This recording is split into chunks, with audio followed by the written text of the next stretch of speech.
Wow! Tingnan mo yung mga 10 feet ang taas niya. Tingnan mo yung claw nila. Oh, grabe, oh. Snap. Sir, yung liger ba? Anong mix yun?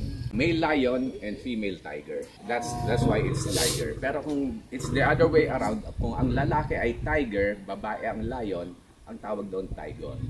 Which is maliit ang lalabas. So nagkakaroon ng dwarfism. Doon naman sa liger, nagkakaroon ng gigantism. Ito, bata pa to. Ang ganda nito, oh. Prime, no? Nasa 3 years old pa lang to. Checkers, come here. Checkers. Wow. Tingnan mo yung claw nila. Oh, grabe, oh. Snap. Ayun yung delikado. Yung claw, ibabaon nila yan. No? Ibang klase yung claw, eh. Nakaliko, eh. Tsaka yan, nag-re-retract yan. Normally, nakasara yan. Pero pag gusto niyo, ilalabas yan. To grab something or to scratch. Baka lalong lumaki to pag supero pinakain ko, no? Pwede. Baka ako lang ang wala nang makain. Yun lang.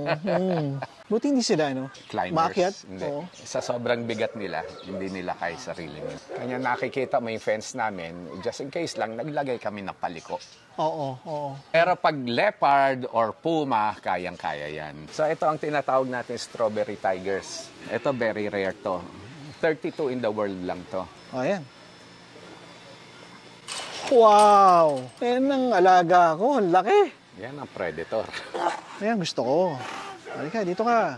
Itaas mo pa. Taas pa, ayan. Ganda, oh. Come on. Get it. Get it. Get it. Get it. Get it.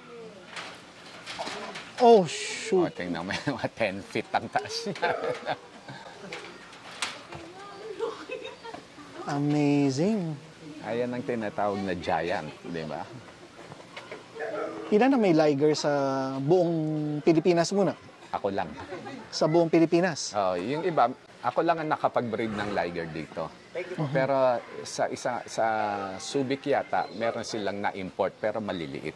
Okay. Hindi lumaki ng ganyan. So ang liger, sabi ng iba, sterile, hindi daw nanganganak. Pero hindi totoo yun. Ang liger, pwede mo i-crossbreed uli sa lion or sa tiger, manganganak sila.